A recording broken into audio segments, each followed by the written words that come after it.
मेरी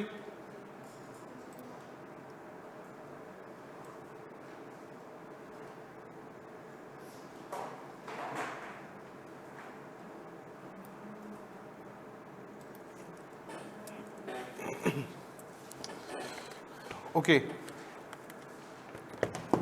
बस 2 मिनट दे, मैं स्टार्ट करता हूँ, ठीक है ना।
चलो भाई क्लास, आज हम स्टार्ट करते हैं।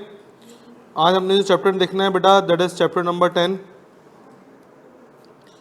इसका नाम है रिग्रेशन एंड कोरिलेशन।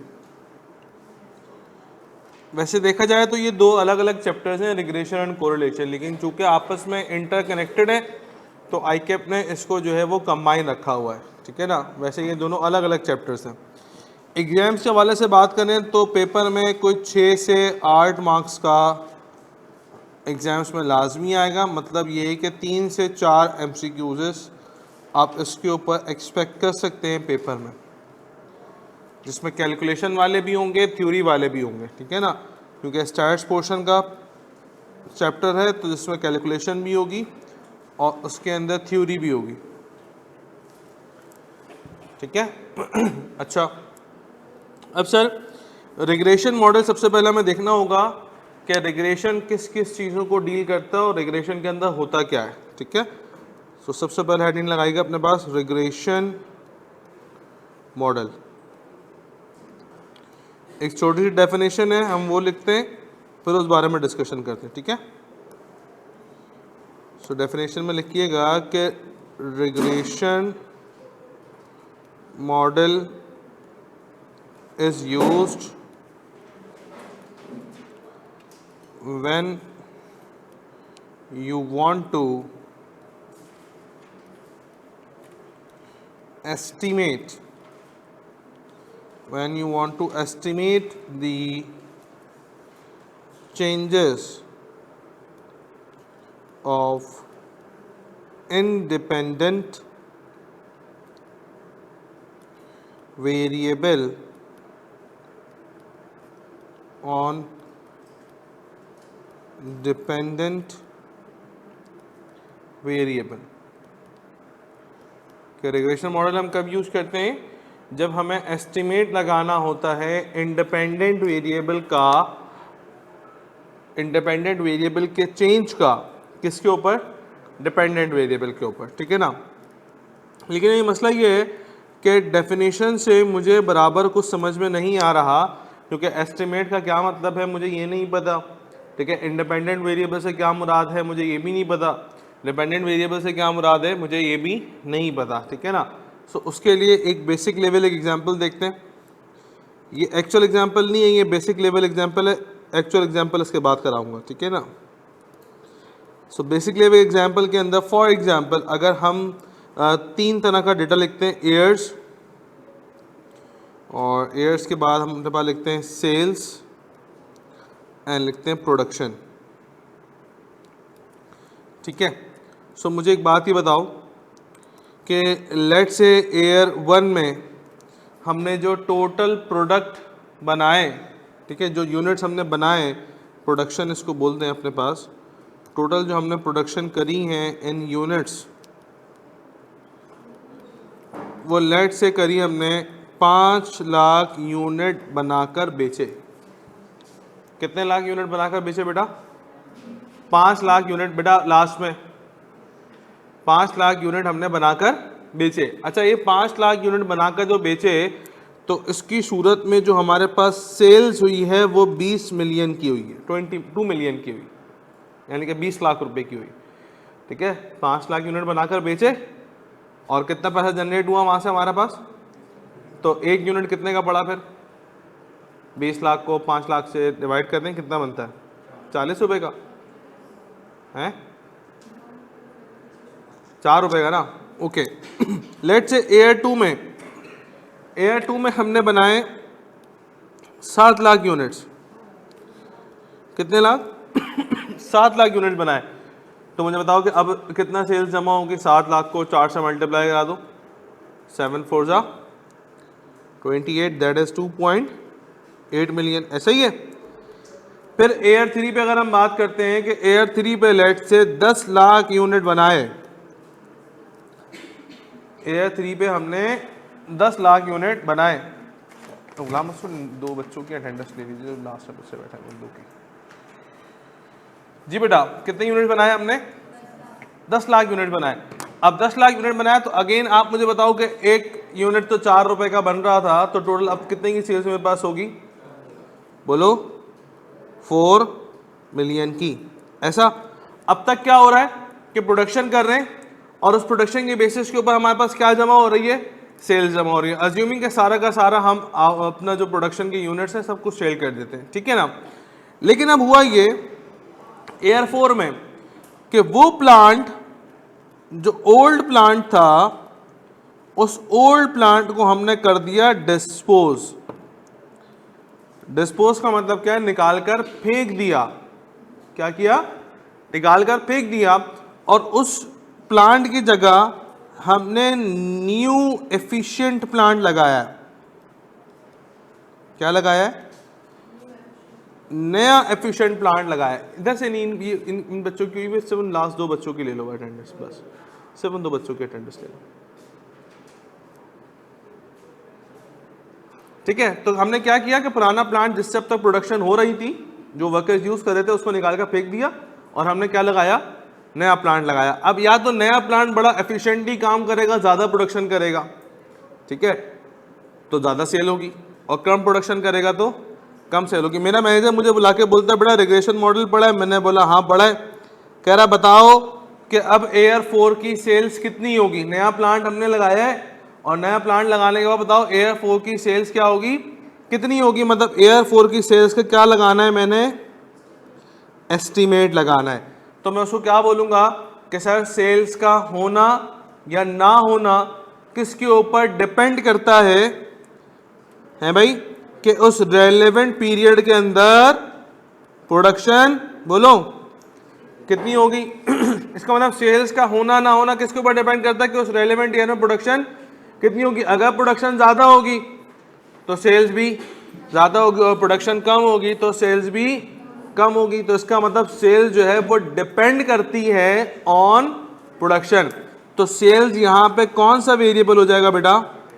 सेल्स यहां पर हो जाएगा मेरे प्यारे बच्चों डिपेंडेंट वेरिएबल, ऐसा। और प्रोडक्शन यहां पे कौन सा वेरिएबल हो जाएगा? इंडिपेंडेंट वेरिएबल हो जाएगा। आ रही है मेरी बात समझ में? तो इसीलिए तो डेफिनेशन ने कहा था, आप डेफिनेशन पढ़ेंगे हमें बिल्कुल समझ में आएगा। डेफिनेशन में लिखा था कि regression model is used when you want to estimate. Estimate लगाते एयर 4 की सेल जहन में आनी चाहिए।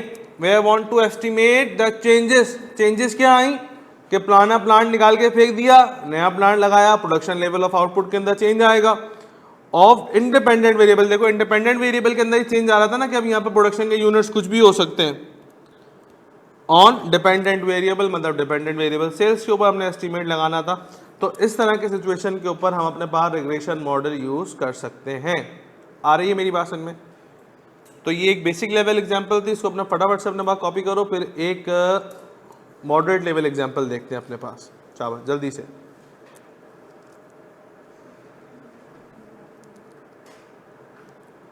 ऑनलाइन में बेटा कितने बच्चे ऐसे हैं जो कि फर्स्ट क्लास ले रहे हैं आज?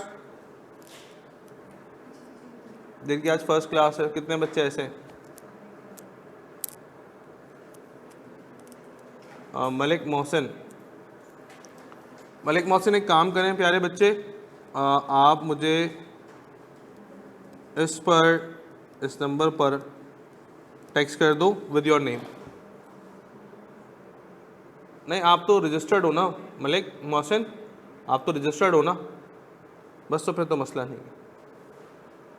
कोई ऐसा बच्चा है जो कि डेमो क्लासेस के तौर के ऊपर ऑनलाइन क्लास में अवेलेबल है?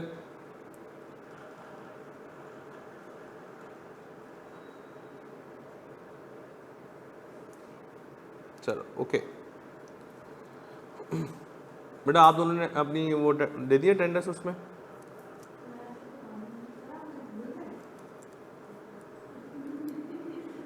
यार मैं कोई, हाँ वाकई में भूल गया हूँ मैं। कौन से वाले बैच में? अच्छा चलो क्लास के बाद बात करते हैं, मैं अभी भी नहीं पहचाना। एनीवे चलो भाई ओके, आगे मूव करें थोड़ा सा, आ जाइए। तो अब देखते हैं थोड़ी सी एक मॉडरेट लेवल एग्जांपल, ताकि हमें ये देखना हो कि रिग्रेशन मॉडल एक्चुअल में किस तरीके से काम करता है। ओके बेटा प्लीज बहुत ध्यान से, इधर बहुत ध्यान से। अब आ जाओ एक्चुअल एग्जांपल के ऊपर।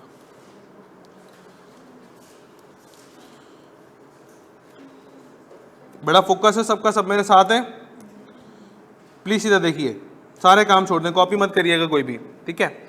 फॉर एग्जाम्पल मैं यहां पर डेटा लिखता हूं, मंथ्स, अमाउंट और यूनिट कंज्यूम्ड, और ये हम जो एग्जाम्पल लिख रहे हैं ये इलेक्ट्रिसिटी बिल के हिसाब से लिख रहे हैं, ठीक है, कि इलेक्ट्रिसिटी का जो बिल घरों में आता है वो किस तरीके से आता है। सही हो गया भाई। फॉर एग्जाम्पल पिछले साल दिसंबर में हम लोग पाकिस्तान टूर पे गए, ठीक है, और पाकिस्तान टूर पे गए तो हमने एक भी यूनिट कंज्यूम नहीं करा, सही है ना।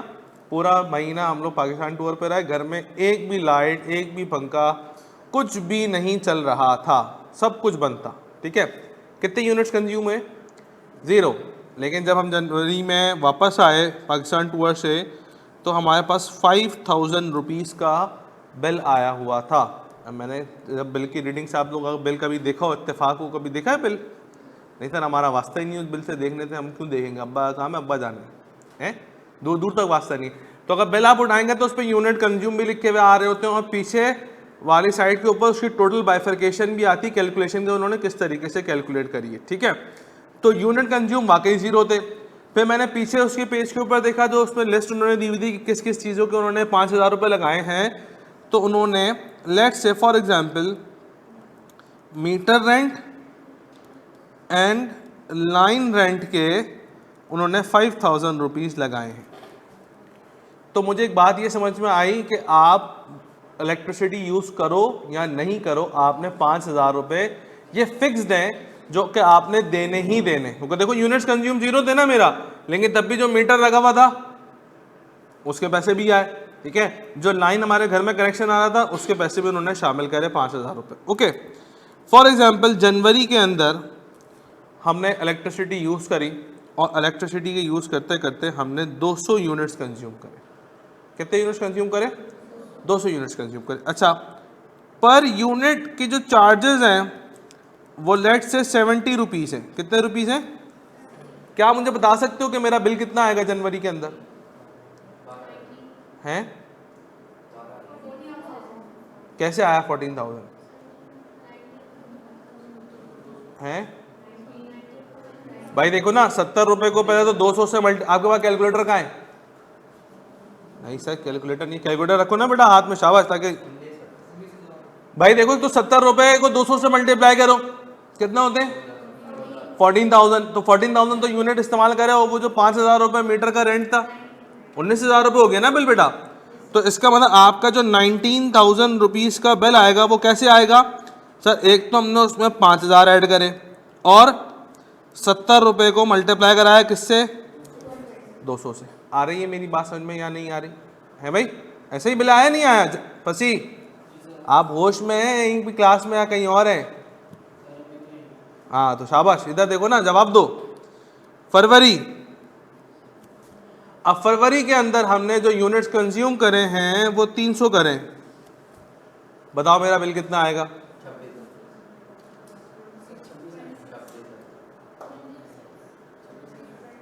पक्की बात है 26,000 आएगा। तो देखो 26,000 आपने कैसे निकालोगा? आपने 5,000 ऐड किया होगा, फिर 70 को मल्टीप्लाई किया होगा किससे? 300 से। तो टोटल बिल कितना बना आपका? 26,000 रुपये बना। ऐसा है या नहीं है भाई? ओके। फरवरी के बाद मार्च आया, थोड़ी गर्मी वगैरह आई, हमने एसी भी चलाया। अब एसी चलाने के बाद हमारा बिल बढ़ के कितना हो गया? 400 यूनिट्स के ऊपर चला गया। पुराना एसी लगा हुआ हमारे घर में, तो बिल कितना आया बेटा? 5,000, 70 मल्टीप्लाई बाय 400 कितना बना? 33,000। लेकिन बिल चूंकि बहुत ज़्यादा आ चुका था तो घर अब्बा ने मारा, बोले ये तुम्हारा बाप भरेगा बिल। एक्चुअल मेरे घर में ऐसा नहीं बोला गया, लेकिन मैं बता रहा हूँ, मिसाल दे रहा हूँ आपको, ठीक है ना? तो कहने का मकसद क्या है कि अब मार्च के बाद अप्रैल आना है, फिर मई आना है, फिर जून आना है, तो गर्मी का तो सीज़न है। अब्बा को यही पता है एसी तो चलेगा ही, यूनिट ज़्यादा कंज्यूम होंगे। तो किसी ने अब्बा को चिपकाया कि भाई आप जो ओल्ड एसी यूज़ करते थे वो फेंक दें और न्यू इन्वर्टर एसी लगाएं। कौन सा एसी लगाएं? न्यू इन्वर्टर एसी लगाएं, इससे बिजली के बिल में 25% तक कमी आएगी। ठीक है भाई, लगाओ, आओ, धज्जी उड़ा देंगे बिल की। तो कहने का मकसद क्या है कि अब अब्बा कहते हैं बताओ कि अप्रैल के महीने में बिल कितना आएगा, मतलब बिल के अमाउंट का मैंने क्या लगाना है? बोलो, एस्टीमेट लगाना है। तो क्या आप बिल का अमाउंट बता सकते हो या नहीं बता सकते? न्यू एसी लगाया हमने, है भाई? क्यों नहीं बता सकते? क्योंकि सर हमें यूनिट्स ही नहीं पता। अब अगर मैंने यूनिट 600 यूनिट चलाए तो बिल 600 यूनिट के हिसाब से ज़्यादा आएगा कम आएगा? ऑब्वियसली बात है ज़्यादा आएगा। और अगर बिल का कम यूनिट्स कम होंगे तो कम आएगा बिल। इसका मतलब बिल का आना ना आना किसके ऊपर डिपेंड करता है कि उस रेलेवेंट पीरियड के अंदर यूनिट्स कितने कंज्यूम किए जा रहे हैं। तो इसका मतलब जो बिल का अमाउंट हो गया, that is the dependent variable. कौन सा वेरिएबल हो गया? डिपेंडेंट वेरिएबल हो गया। और ये कौन सा वेरिएबल हो गया बेटा? इंडिपेंडेंट वेरिएबल हो गया। क्या ये बात समझ में आती है या नहीं आती है आप लोगों के? है भाई? तो इस तरीके से रिग्रेशन मॉडल काम करता है। ओके, ये जो हमने कैलकुलेशन करी है ये एक्चुअल रिग्रेशन मॉडल के लिहाज से करी है। जब इसको फॉर्मूले के तौर के ऊपर भी नाम देना है हमने कि इसको ये बोलते हैं, इसको ये बोलते हैं, इसको ये बोलते हैं। तो फटाफट से अपने बात नोट डाउन करो, फिर इंशाल्लाह इसके आगे मूव करते हैं।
बहुत सारे बच्चे आज क्लास से एब्सेंट हैं, ठीक है ना।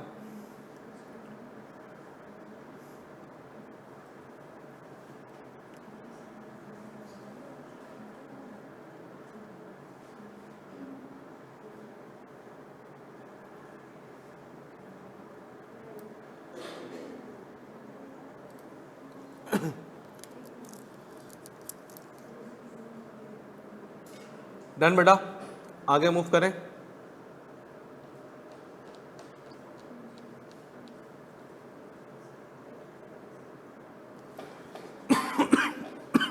Okay sir. सर अब बात क्या आती है, तो हमने एक मैनुअल तरीके से कैलकुलेशन परफॉर्म कर ली अपने पास। अब प्रॉपरली हम देख लेते हैं कि कैलकुलेशन किस तरीके से परफॉर्म करेंगे। तो उसमें हमें देखना होगा रिग्रेशन इक्वेशन।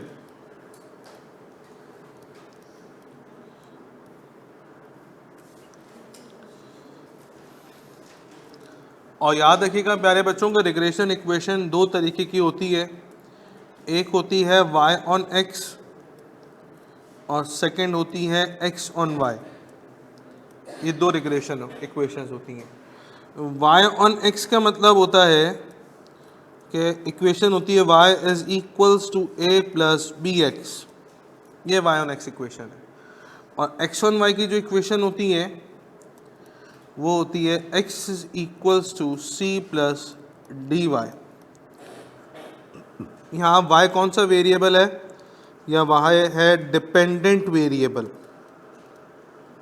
कौन सा वेरिएबल, डिपेंडेंट वेरिएबल, ठीक है। यहाँ x कौन सा वेरिएबल है, यहाँ x है इनडिपेंडेंट वेरिएबल।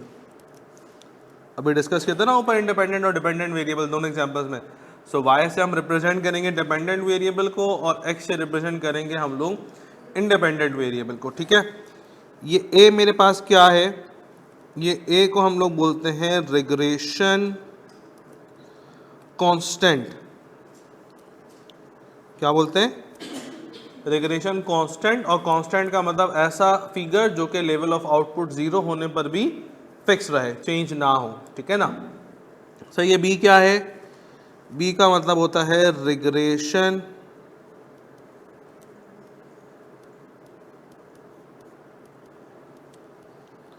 कोफिशिएंट।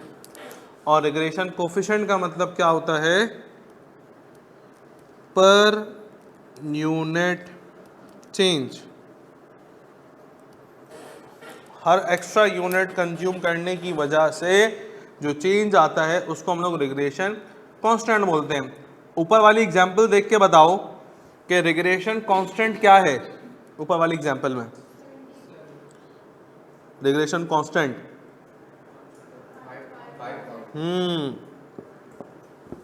क्योंकि वो 0 होने पर भी 5000 रहा। रिग्रेशन कोफिशिएंट क्या है ऊपर,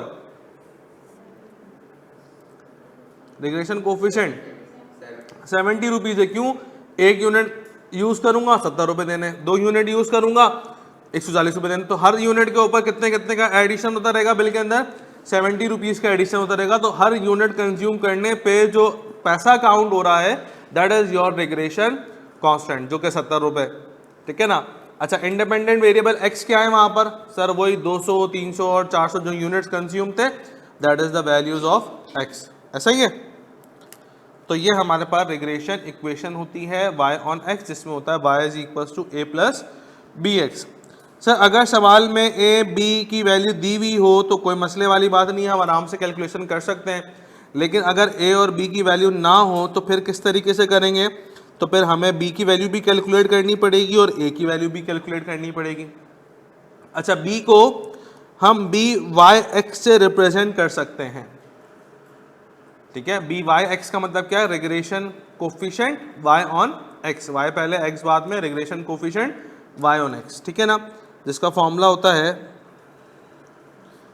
n into sum of x y minus sum of x into sum of y divided by n into sum of x square minus sum of x का होल स्क्वायर,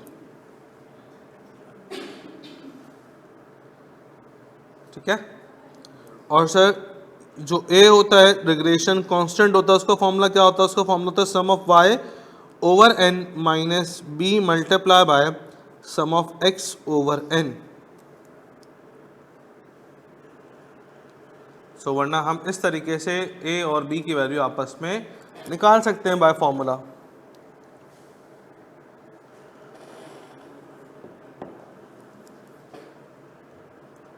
हाँ क्या कह रहा है ये?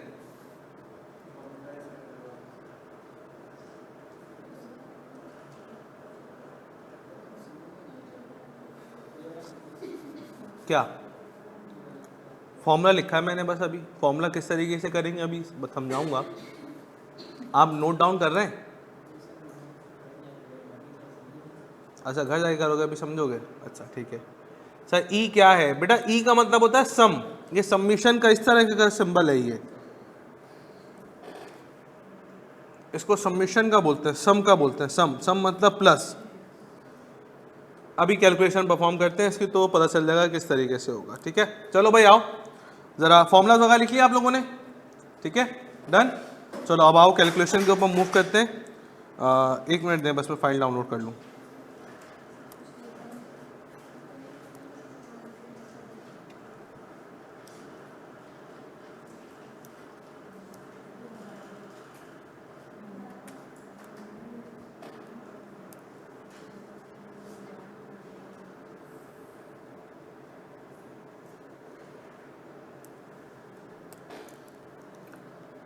चलो बेटा प्लीज़ ज़रा आप लोग इधर देखो, सारे काम अभी छोड़ दीजिएगा प्लीज़। कैलकुलेटर आपके हाथ में हो ताकि वैल्यूज़ आप मुझे बता सकें।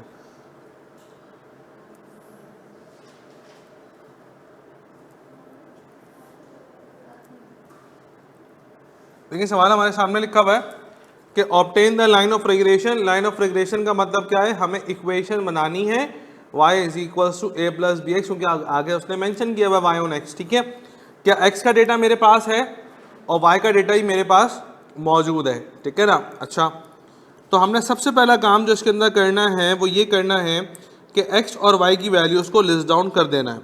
अगर मैं x की वैल्यू को लिस्ट डाउन करता हूँ 1 2 3 5 6 7 8 एंड 9, कोई बच्चा मुझे इसका सम बताना। इसको सम करेंगे, सम मतलब प्लस करेंगे तो क्या बनेगा? तब तक मैं y की वैल्यूज को लिस्ट डाउन करता हूँ।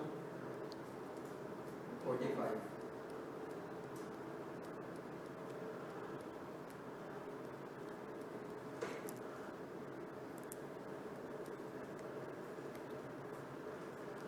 जी बेटा सो 45 मेरे पास सम ऑफ x है। सम ऑफ y बताइएगा क्या बनता है? 108 बताया जा रहा है, चेक कर लो 108 है। बेटा आपका कैलकुलेटर कहाँ है? आपका कैलकुलेटर है आपके पास? निकालिए, शाबाश, यूज़ करें उसको। तुम्हारा कैलकुलेटर कहाँ है? तुम्हारा कहाँ है लड़की? यूज़ कर रही है ऐसे हाथ पे हाथ रख के बैठी हुई आराम से? अच्छा ओके भाई डन। तो इसमें अब एक काम करते हैं, एक कॉलम बनाना है हमने x और y का। x और y का क्या मतलब है जैन? आए नहीं x और y का मतलब, x y मैंने लिखा है, इसका क्या मतलब है? ये है इधर x और y को मल्टीप्लाई कराना, हर x की वैल्यू को उसकी y की वैल्यू से मल्टीप्लाई कराना है। पहली वाली क्या आ रही है मानूर? 9 और फिर फिर फिर फिर फिर फिर फिर फिर फिर 135। चलो इनका भी सम बताओ भाई, चेक कर लेना ये कोई गलत ना बता दिया उन बच्चों ने मुझे। इनका सम बताओ। 597। अब एक काम करना है, हमने एक और कॉलम बनाना है एक्स स्क्वायर का। एक्स स्क्वायर का मतलब क्या है? हर एक्स की वैल्यू का स्क्वायर करना है। 1 4 9 16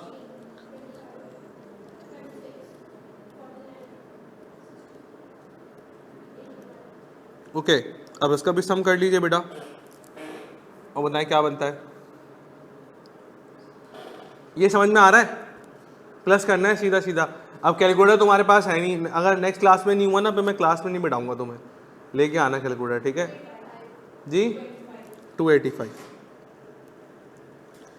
तो सबके सम निकालने के बाद हमारे पास ऑब्जेक्टिव क्या था कि हमें रिग्रेशन इक्वेशन बनानी थी y is equal to a plus B x, ठीक है ना। अच्छा मुझे बताओ फॉर्मूलाज देखो, a और b निकालने के लिए पहले a निकालूं पहले b निकालूं? पहले a कैलकुलेट होगा पहले b कैलकुलेट होगा? फॉर्मूलाज देखो, फॉर्मूला ऐसे नहीं पता चलेगा। क्यों? क्योंकि a के फॉर्मूले के अंदर हमने b की वैल्यू को पुट करना है। अच्छा b की वैल्यू को बताएगा क्या है, फॉर्मूला क्या है? n into sum of x y minus sum of x into sum of y divided by n into sum of x square minus sum of x का होल स्क्वायर। मुझे बताओ टोटल नंबर्स कितने, n कितना होगा? अब एक बच्चा उठेगा बोलेगा सर x की 9 वैल्यूज है, y की 9 वैल्यूज है, टोटल n 18 हो गया। भाई x और y एक ही पेयर है, एक ही दफा काउंट होगा, तो x की वैल्यूज काउंट कर लो टोटल कितनी है। तो 9 वैल्यूज है तो n की जगह क्या आ जाएगा बेटा, multiply by sum of x y कितना है 597 माइनस सम ऑफ x कितना है 45, सम ऑफ y कितना है 108 divided by 9 multiply by sum of x square कितना है 285 माइनस x का मतलब 45 का होल स्क्वायर। जरा इसको कैलकुलेटर में पुट करें, बताएं b की वैल्यू क्या आ रही है।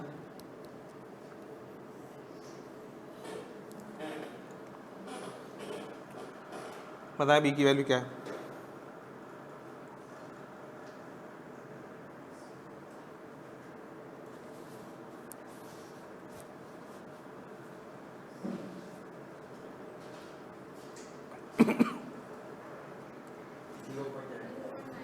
(0.95) वेरी गुड, ठीक है। अच्छा 0.95 क्या बता रहा है भाई, उसका असल मतलब क्या है, b क्या बताता है? अभी लिखवाया था मैंने ऊपर, हैं per unit change, per unit change का मतलब क्या है, for every extra unit of x there will be 0.95 addition in the value of y, कि हर x की आने वाले यूनिट की वजह से 0.95 का क्या आएगा, एडिशन आएगा y के अंदर, सिंपल ऐसा। तो भाई मैंने b तो निकाल लिया, अब मेरे पास क्या निकालना बाकी है, a निकालना बाकी। a का फॉर्मूला क्या है, sum of y upon n minus b multiply by sum of x upon n। तो सम ऑफ y कितना है 108 divided by 9 minus 0.95 multiply by 45 divided by 9। बताइएगा a की वैल्यू क्या आ रही है 7.25। 7.25 क्या बता रहा है कि ये कांस्टेंट वैल्यू है, कि अगर x 0 भी रहेगा तब भी मिनिमम वैल्यू y की क्या होगी 7.25 रहेगी। अब a भी आ गया और b भी आ गया, तो हमें क्या काम करते हैं कि इसको इक्वेशन में पुट करते हैं, y is equal to 7.25 plus 0.95 x। तो ये हमारी क्या बन जाएगी, रिग्रेशन इक्वेशन बन जाएगी, ऐसा ही है। और चेक करो रिग्रेशन इक्वेशन कहाँ लिखी हुई है, कौन से ऑप्शन में लिखी हुई है, ऑप्शन ए में लिखी है, that means option A is correct. आ रही है बात समझ में। तो जब भी सवाल में लिखा हुआ obtain the line of regression, इसका मतलब क्या है, ए कैलकुलेट करना है, बी कैलकुलेट करना है, सिंपल उसको इक्वेशन में रखना है और काम खत्म। इसके आगे हमने फर्दर सॉल्व नहीं करना है इसको, ठीक है। मैं जूम आउट कर रहा हूँ, जल्दी से गोली की स्पीड से कॉपी कर लें, ये लीजिए।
हाँ भाई,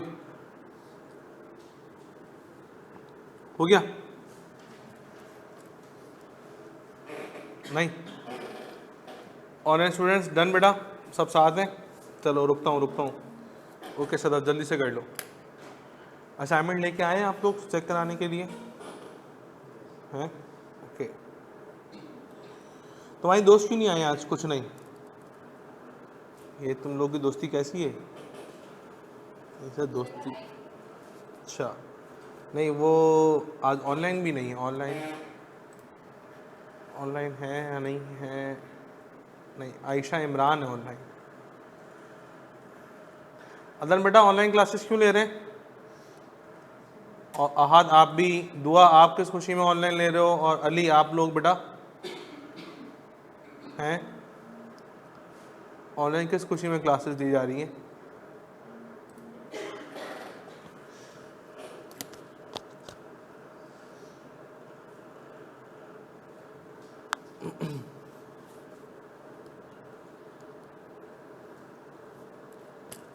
तबीयत ठीक नहीं है, ओके। अब सब बच्चे यही बोलेंगे तबीयत ठीक नहीं है, ट्रांसपोर्ट इशू है, ओके। फरजान तुम्हें क्या ट्रांसपोर्ट इशू है? सर बताया था ना तबीयत, तो वो तो तबीयत तुम्हारी 2 हफ्ते पहले ख़राब थी ना अली, अभी भी ख़राब है। सर 1 महीने चलेगी सर। चले आगे बढ़े, क्लास है भाई। ट्यूसडे को कराची आऊँगा इंशाल्लाह, फिर रेगुलर। और बाकी तुम्हारे दोस्त का है आहद? एनीवेज हम लोग थोड़ा सा आगे मूव करें ना भाई, कॉपी कर लिए सब लोगों ने? ओके, अब देखो सवाल इस तरीके से नहीं आएगा सवाल इस तरीके से नहीं आएगा क्योंकि सवाल में अभी तो x और y उसने दिया हुआ था कि ये x की ऑब्जर्वेशंस हैं और ये y की ऑब्जर्वेशंस हैं। अब हमें सवाल में खुद ये पहचानना होगा कि x का डेटा कौन सा है और y का डेटा कौन सा है। ओके, अच्छा वो किस तरीके से पहचानेंगे? तो जिसको डेफिनेशन याद होगी वो पहचान लेगा, जिसको डेफिनेशन याद नहीं होगी वो नहीं पहचानेगा। ज़रा डेफिनेशन निकालिएगा अपने सामने प्यारे बच्चों।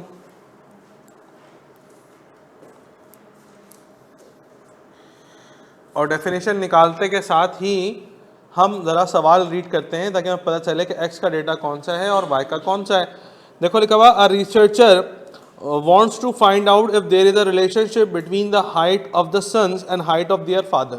Okay, in other words, do tall father have tall son? He took a random samples of 6 families. 6 families का मतलब क्या? n मेरे पास 6 होगा यहाँ पर, ऐसा। Their height and inches is given below in an ordered array. Height of father ही मुझे गिवन है, हाइट ऑफ सन भी मेरे पास गिवन है, एक्स और वाई उसने नहीं बताया अब तक कि एक्स क्या है और वाई क्या है। आगे पढ़ते हैं, लिखा हुआ है प्रिडिक्ट द हाइट ऑफ, क्या लिखा हुआ है? प्रिडिक्ट द, तो याद रखना जिस चीज की प्रिडिक्शन लगानी होती है मतलब उस चीज का हमें क्या लगाना है? एस्टीमेट लगाना है। क्या लगाना है? एस्टीमेट लगाना है। और देखो डेफिनेशन में देखो, जिस चीज का एस्टीमेट लगाना होता है वो कौन सा वेरिएबल होता है? डिपेंडेंट वेरिएबल होता है या इंडिपेंडेंट वेरिएबल होता है? डिपेंडेंट वेरिएबल होता है जिस चीज का एस्टीमेट लगाना होता है। और डिपेंडेंट वेरिएबल को हम y से डिनोट करते हैं या x से? y से डिनोट करते हैं। इसका मतलब हाइट ऑफ सन मेरे पास कौन सी ऑब्जर्वेशन है? y की ऑब्जर्वेशन है। तो बाकी जो हाइट ऑफ फादर हुई वो कौन सी होंगी? फिर मेरे पास x होंगी। आ रही है मेरी बात समझ में? तो वो x का डेटा है और ये y का डेटा है। डेफिनेशन याद होनी चाहिए जिस चीज़ की प्रोडक्शन करनी हो। देखो रिग्रेशन मॉडल के 2 ही काम है, एस्टीमेट लगाना या प्रोडक्शन करना, फोरकास्टिंग करना या एस्टीमेट लगाना, ठीक है ना। तो 2 ही मेन यूजेस हैं। तो जिस चीज़ का भी एस्टीमेट या प्रोडक्शन करनी होगी वो वेरिएबल हमारे पास कौन सा वेरिएबल होगा? डिपेंडेंट वेरिएबल होगा। अच्छा आगे पढ़ते हैं, कब सन की हाइट हमने प्रोडिक्ट करनी है? जब फादर की हाइट क्या हो, और अगर ये वाली वैल्यू आपको गिवन है दैट मीन्स के फादर की हाइट जो है वो मेरे पास कौन सा वेरिएबल हो जाएगा? इंडिपेंडेंट वेरिएबल हो जाएगा। ऐसा ही है। तो फटाफट से ज़रा डेटा को यूज़ करें, उसी तरीके से x का कॉलम बनाए, y का कॉलम बनाए, एक्स वाई का कॉलम बनाए, एक्स स्क्वायर का कॉलम बनाए और फटाफट से मुझे a और b कैलकुलेट करके बताएं कि सर a क्या आ रहा है और b क्या आ रहा है, फिर हम आगे प्रोसीड करते हैं। ठीक है, मैं 2 मिनट देता हूँ। फटाफट से आप अपने पास ए और बी बताओ मुझे।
आया बेटा?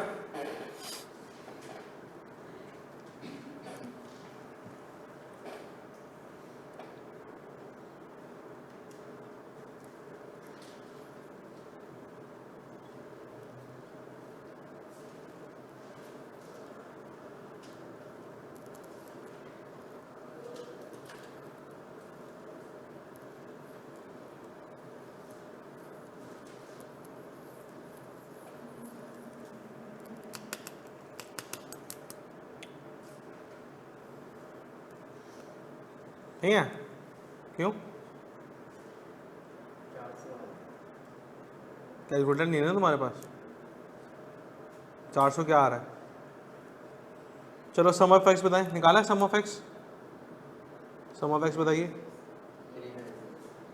396। ओके, सम ऑफ वाई बताएं।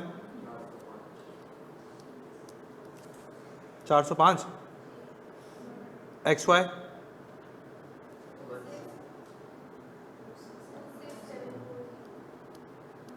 और एक्स स्क्वायर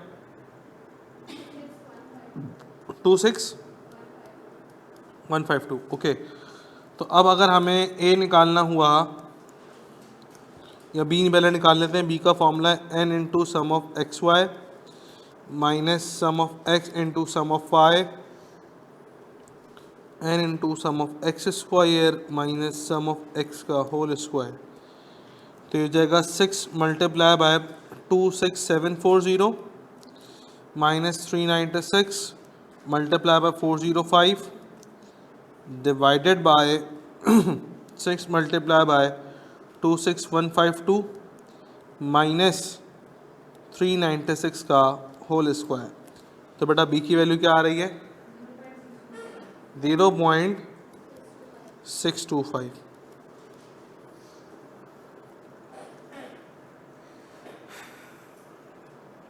ठीक है बेटा, अदन का भी सही आ रहा है, हमारा का भी गलत आ रहा है। हमारा चेक कर लो बेटा कहाँ मिस्टेक करी है आपने। सिमिलरली ए भी हमने निकालना है। तो ए का फॉर्मूला होता है sum of Y over N minus B multiply by sum of X over N. तो सम ऑफ वाई मेरे पास है 405 divided by 6 minus 0.625 multiply by 396 divided by 6। So 26 point.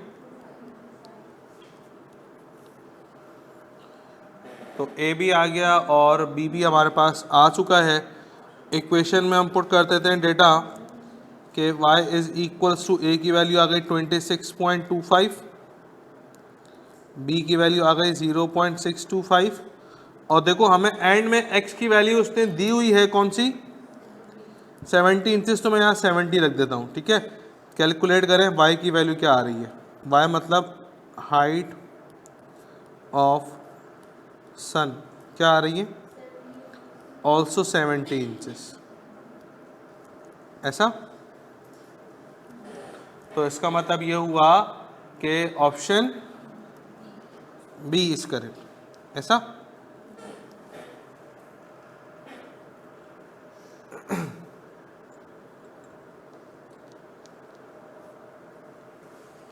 डर हो गया क्लास ऑनलाइन वालों? All okay?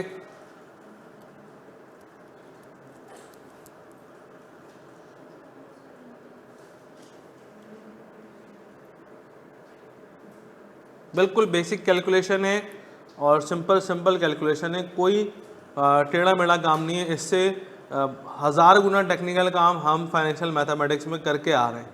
ठीक है, सम ऑफ एक्स वाई ऐसे निकाला कि हर एक्स की वैल्यू को उसकी वाई की वैल्यू से मल्टीप्लाई कराएंगे। ऐसे नहीं करेंगे कि सम ऑफ एक्स और सम ऑफ वाई को मल्टीप्लाई करा देंगे।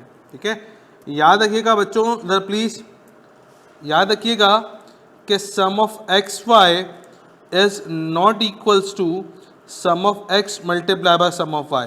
मैं ऐसा नहीं कर सकता कि सम ऑफ एक्स और सम ऑफ वाई चूंकि निकाल चुका हूँ। देखो जैसे निकाला है 396 और 405, इन दोनों को मल्टीप्लाई कराओ कभी भी ये नहीं बनेगा।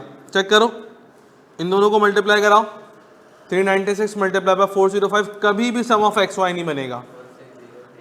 ठीक है, तो ये मिस्टेक मत करना कि इन दोनों के सम को मल्टीप्लाई करा दो। ओके, दूसरी चीज कि sum of x square is not equals to sum of x का whole square. Sum of x square भी सम ऑफ एक्स का होल स्क्वायर नहीं होता। और सिमिलरली अगर आपको वाई स्क्वायर भी निकालना होगा तो वो भी सम ऑफ वाई के होल स्क्वायर के बराबर नहीं होगा। ठीक है, सम ऑफ एक्स स्क्वायर और सम ऑफ वाई स्क्वायर का मतलब क्या है? हर एक्स की वैल्यू हर वाई की वैल्यू को इंडिविजुअली स्क्वायर करना है, फिर उसको सम करना है। ठीक है, जल्दी में ये काम मत करिएगा, इसको रिमेंबर याद कर लीजिए। सर वाई की वैल्यू समझ नहीं आया, कौन सी वाई की वैल्यू बेटा? फजान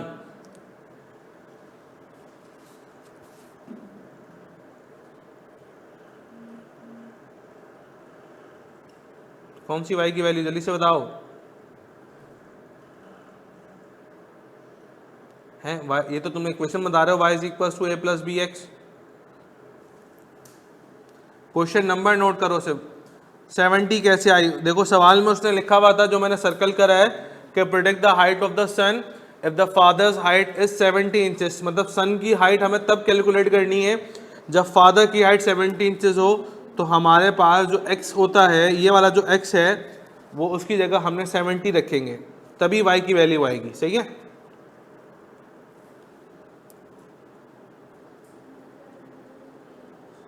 समझ गए?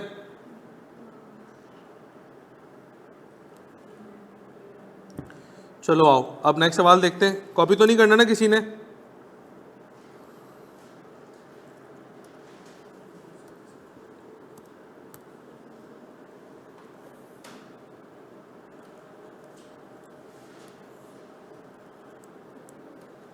चलो जी ये लो।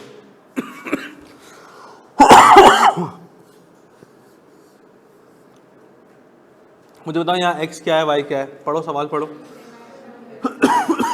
कैसे पता? यील्ड x है, यील्ड x है, y है? यील्ड x है, देख लो। हैं जिस चीज़ का एस्टिमेट लगाना होता है वो कौन सा वेरिएबल होता है? डिपेंडेंट वेरिएबल होता है। वो कौन सा होता है? डिपेंडेंट वेरिएबल होता है। इसका मतलब यील्ड हमारे पास क्या है? y है।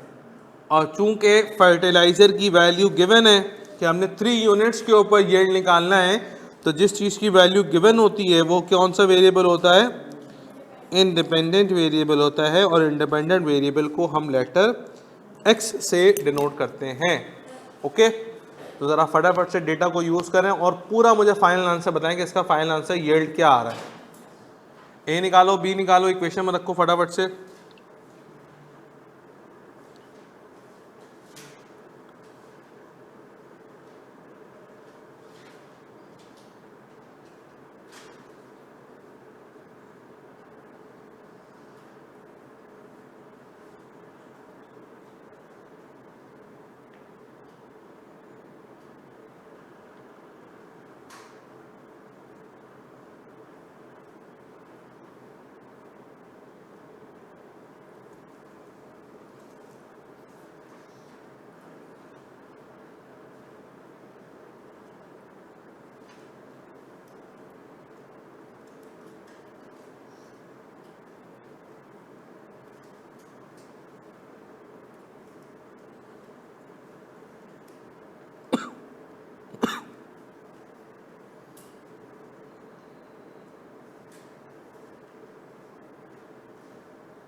114.5। अच्छा, चेक कर लेते हैं यील्ड की वैल्यू सही है।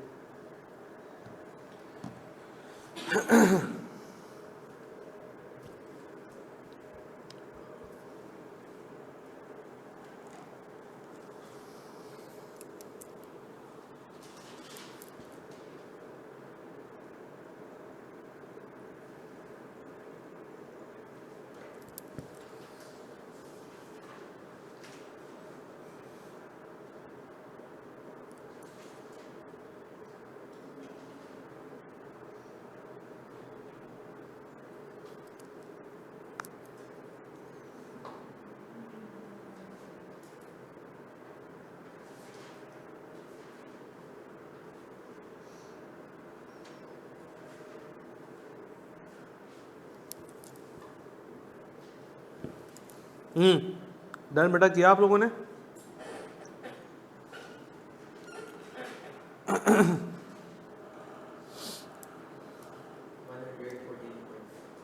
चलो गुड है। चलो तुम बताओ सम ऑफ एक्स क्या है? 30। Sum of x square 200। Sum of x Y 55। 3552।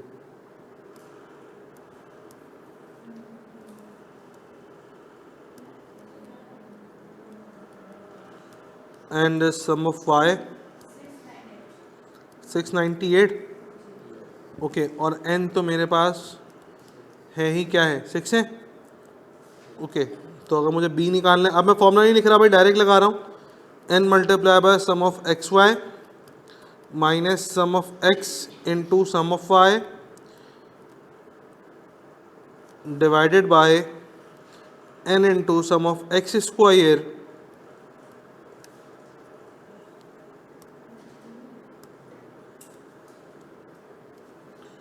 N into sum of x square minus sum of x का होल स्क्वायर। तो बताएं ज़रा बी की वैल्यू क्या आ रही है? 0.8857 या 6 भी कर सकते हैं इसको। अच्छा, ए का फॉर्मूला क्या है? Sum of Y upon N minus B multiply by sum of X over N. A की वैल्यू क्या आ रही है? 0.90। ओके, सो हमारे पास इक्वेशन हम यूज़ करते हैं y is equals to A plus B X. A की वैल्यू आ चुकी है 111.90 प्लस 0.886। अच्छा, कितने यूनिट्स पे निकालना है? 3 यूनिट्स के ऊपर निकालना है यील्ड। तो ज़रा y की वैल्यू का मतलब है कि यील्ड आउटपुट कितने यूनिट्स का बन रहा है? 114.5 यूनिट्स का। ऐसा कहाँ लिखा हुआ है 114? ये तो यूनिट्स में MCQ शो नहीं कर रहे आप लोगों को।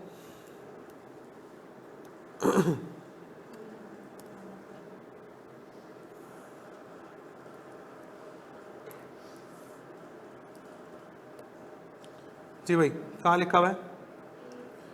ए में लिखा हुआ है 114.56। ऐसा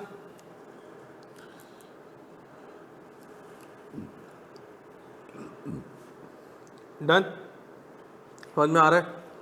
okay,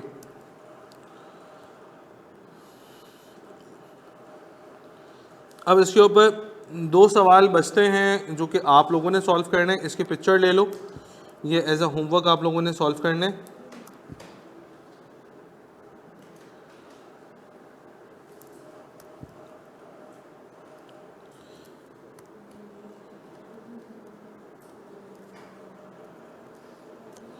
question number 4 and question number 5, ये होमवर्क क्वेश्चन है। आप लोग इसके पिक्चर ले लें, घर से सॉल्व करके आएंगे इसी तरीके से। कल जब क्लास में आएंगे तो फिर हम आंसर्स को डिस्कस कर लेंगे अपने पास, ठीक है।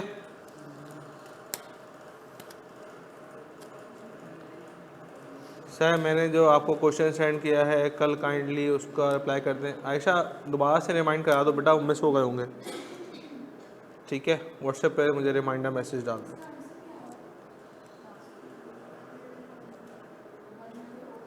इसे करेक्ट आंसर बता दूं या कल ही डिस्कस करेंगे? कल ही डिस्कस करेंगे, ठीक है। चलो बस फिर एक काम करते हैं, आज यहीं तक रखते हैं और इंशाल्लाह आप लोगों से कल तो फ्राइडे, कल क्लास नहीं होगी, अब कल हमारी क्लास होगी सैटरडे वाले दिन, ठीक है। चलो इंशाल्लाह सैटरडे को मुलाकात करते हैं। अल्लाह हाफिज़।